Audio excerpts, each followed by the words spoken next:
Hi guys, it's Theda, and I want to welcome you to Sky Garden. I just want to show you some of the first works that I started on at the beginning of the year, before we all went into quarantine. I worked on some of these works during 14C, and then I did an open studio session here in February. And these are the last of the works that I made with other people. And then the rest of the things I'm going to show you today will be works that I've worked on myself. One of the things I really thought about when transitioning from working with other people and working with myself is, how do I distinguish the ropes? And so the works with other people are 100 feet in length and have that bulk. And I decided to work on shorter ropes to just be the works that I was working with myself. So let me show you some of those now. So I'm thinking about my childhood. I used to wear my hair in ponytails, and I used to tie ribbons in and make very elaborate ponytails. I wanted to recreate those. So looking at some of these ponytails, many of the yarns and ribbons are things that I've collected forever. Ribbon from various gifts, ribbon I actually wore in my hair. Some of these ribbons actually are as old as I am. Some are things people have donated. Some are things that I just find is in my travels, taking old dresses, skirts, and shirts and cutting up the silk shirts and using those, basically recycling anything that's been in the house.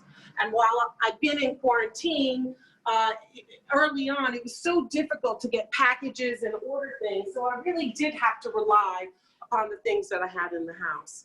So I do want to show you a little bit about the process. So when I start with the ropes, I might do 2 or 3 layers of knotting and weaving onto the rope. This is at least 2 layers. And then for this particular rope, I'm adding in this, this pearlescent to the rope. And when you can see it finished, you'll see it has all of this sort of natural elements to it. And I really was inspired in the spring with the dew that was on the little grasses outside on the patio of my apartment. So this is all what morning dew would look like. Anyway, so those are still moving and in process. I got about 10 of those. I'm still trying to figure out how I'm going to display them, but 10 of these in progress. Okay, guys, so I want to show you some other things because, you know, when you're in quarantine, you can't, you know, I'm someone who is immunocompromised. So I've really been taking this thing serious. I've been masked up and I haven't gone anywhere. So I've really made these works here all dressed up with nowhere to go.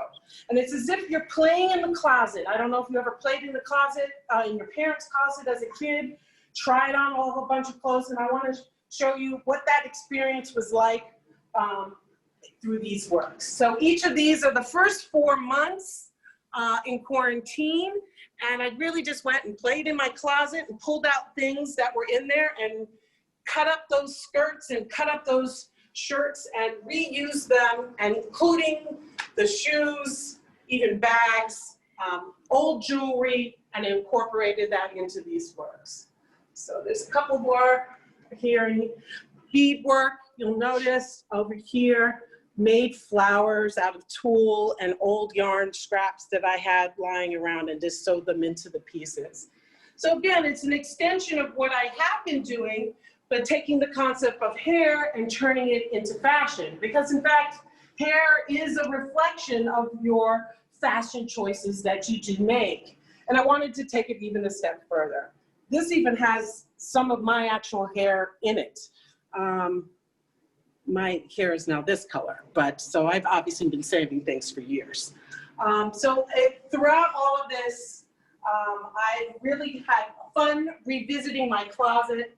I've had fun making something that I can do instead of going out and partying. And in fact, these would be the party dresses I would want to wear if I was heading out. So also during this whole process, and I saw earlier today, it was really excited to see drawing rooms and prayers for the pandemic. I saw that call as well. and really felt compelled to make something. And these are my prayer flags that I had made. These are made with recycled plastic bags from holding newspapers, grocery bags, people donate all sorts of plastic randomness to me. I recycled those bags. I sewed the bags into the rope and added in some duct tape to kind of put some color variation. But I've really had some fun working on this. This piece here is around 400 feet of rope. And I've actually taken this idea and extended it a little further, and I'm going to show you a little bit more about that in a second. So let me come this way. I'm going to show you some other pieces that I've been working on. This is a series that I'm currently working on about microaggressions. So microaggressions are these horrible little slights that occur. Someone might say, wow, you speak so eloquently, as if they were expecting me to be someone who couldn't talk. And these little moments do cut, and they happen over and over and over. Could also be something like being followed around the market when you're just going there to shop.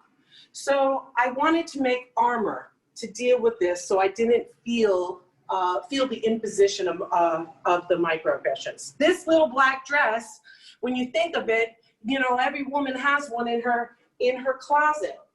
And so I wanted to make my version of that as armor. And I also made a series of jewelry to go with it. And I put that, it kind of is a little punk in here with the safety pins, but put that into the collar of the dress. I'm also working on a new dress.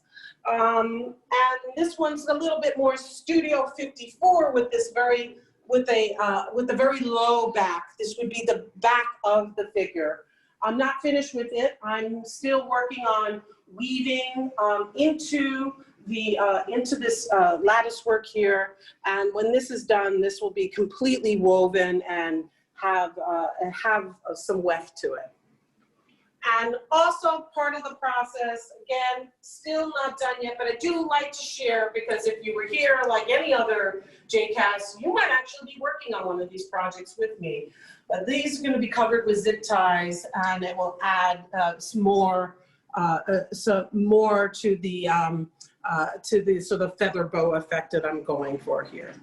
And then I'm going to take you around the corner and show you another piece from the Microaggression series.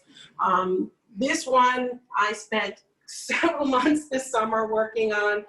There are over 10,000 zip ties tied into this piece. And when I was really playing with it, I was trying to figure out, how do I want to display this? And I didn't want it to display it like stretched out. When I pulled it together, I recognized that there was a form and there's a body here, and I really wanted to show what the effect of death by 10,000 paper cuts. So that's one of this piece. This one's actually completed. To me, I feel like it's a signature piece for this series, and I'm super excited to share it with you. And then again, since this is all about microaggressions, really, microaggressions is a form of subvert racism. But I've actually felt that in real life in so many different ways, and I wanted to tell that story through this next piece. As a child, I wanted to be a ballerina. I'm obviously tall. I'm obviously black, and I didn't look like all the other girls that were at the school. I was told to go down the hall to the jazz tap class because I would match the shoes better. And I ended up taking jazz tap, which I love to this day, and I never got to be that ballerina. But I wanted to make some pieces to honor the black ballerinas that are. So that's what this piece is about here.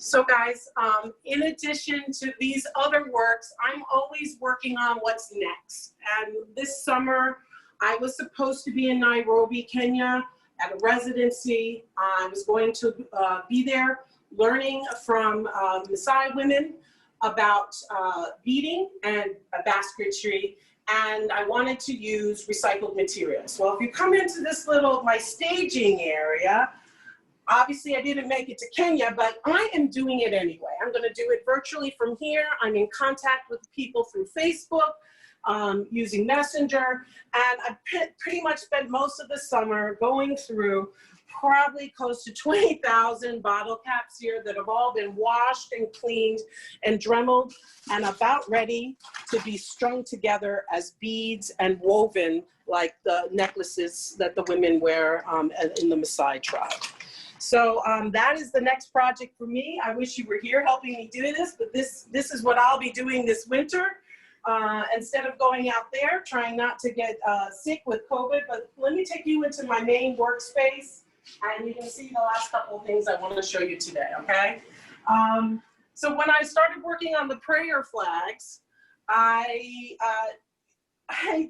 went and after that piece was done, I was like, well, what else can I do with this? I started to think about our environment, and I was like, well, how do I recreate a beautiful, natural plastic environment? And so using a hollow polyurethane rope, again, using the duct tape, and in this instance, I'm using doggy poop bags that are sewn into the ropes. And I've done got about 800 feet done here, and I have probably another 2,000 feet that I want to do. This is going to be at Governor's Island at the Mokata House next summer. So I have between now and then to get it all together. It's pretty tall. I'm almost 6 feet, so you can see that this thing's pretty big. And then the last thing that I really want to show you today before we can take some questions, if you have any, is I want to show you this piece. I started weaving, again, as part of the residency that I was going to do. Instead, I went on YouTube, I go on Instagram, even on TikTok. I took a class with the Textiles Center of New York, and I started weaving. What I wanted to do was something very large in scale.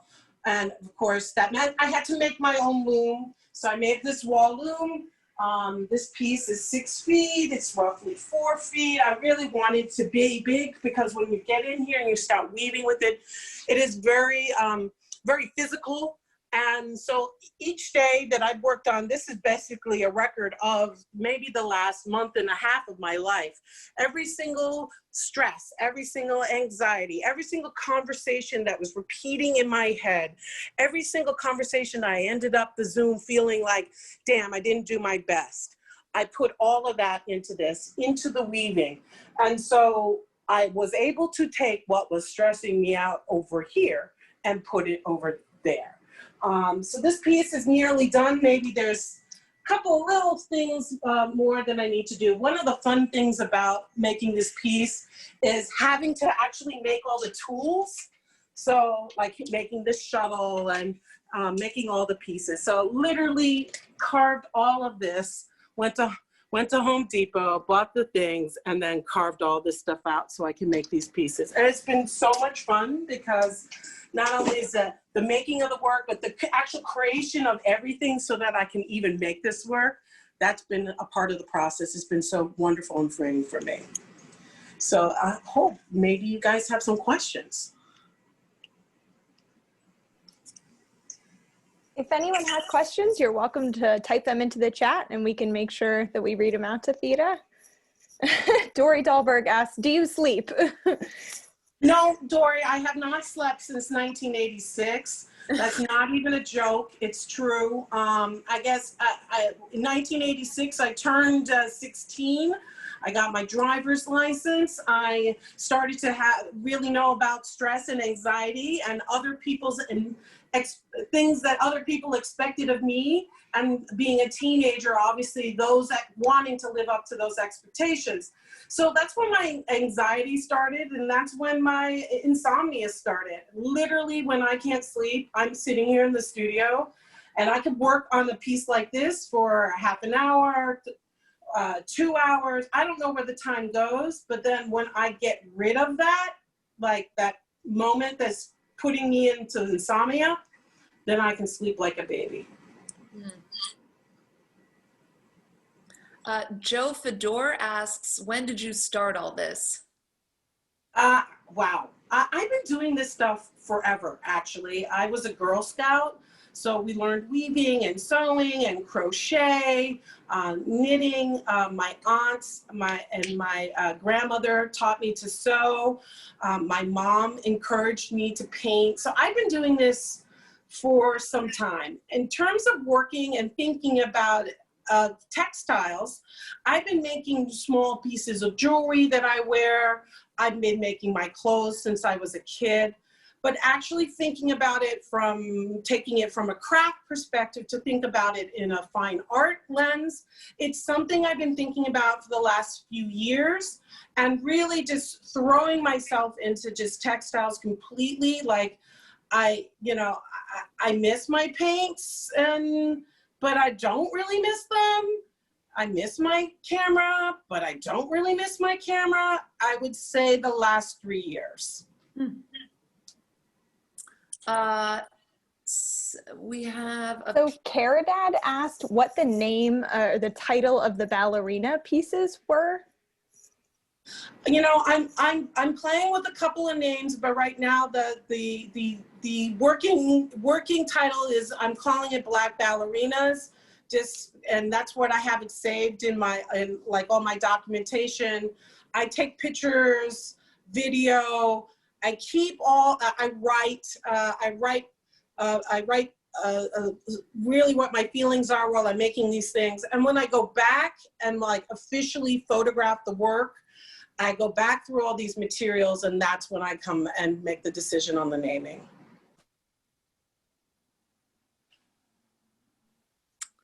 And looks like we have one more question from Parul Chakshi. Parul and I would like to know if you have any future plans for wardrobe and clothing related art. Pearl, I know your fashion sense, and I got you, girl. I'll make you something if you want me to. I've been making a bunch of jewelry. It's something that my mom taught me to do. It's something I've always done. It's not I don't really consider myself a jewelry maker. I make stuff for myself. I've been playing with the weavings and working on making some weavings that are belts, necklaces, and bracelets. But I've been thinking about the making of these pieces as part of elements of some of the other works, but they could be standalone. Because I use a lot of different materials and try to put them together in new ways, sometimes you might see a piece and it might look different another time, because I might put it on a different substrate, or I might have found some new materials that I think bring it to life. The work is always constantly evolving. And I often ask, how do you know when it's done? It's done when I take the picture of it, because, okay, now it has to be done, right? Like you have your official photographs of the pictures, then the pieces are done. And I do go back and look at things and think, wow, I could make changes, but that's why I work in multiples, because the meditative process is just, it takes over, and the next thing I know, I've done 200 feet of rope, and I was only setting out to do like 15 or 20 feet of rope. So I'm working in multiples, and things are changing, and what's so great about when I'm working in those multiples, I can see the progression over time. So that's really fun for me, because I never know what's going to happen. Because literally I'll get a call from the doorman downstairs saying that someone has dropped off. Someone has dropped off some garbage for you. And I'm like, yay, garbage! Because to me, those are the art supplies. It's when someone took the care that they saw me post something on Instagram and they said, this would be great for Theda. And when I get those moments, like once a week, I get a package like that. That often is the influence that the community gets to still have in my work by just giving me things, and I look at it and I'm like, oh, I can use this in this way. Thank you, Theda. And just to end it, remind us where we can find your website and your social media that you just mentioned. I will drop all these things in the chat afterwards, but I'm at thedasandiford.com. And my store is thedasandifordart.com. and I am Ms. Theda on Instagram. I'm not hiding. If you Google Theda, there's only 3 or 4 Thedas that come up.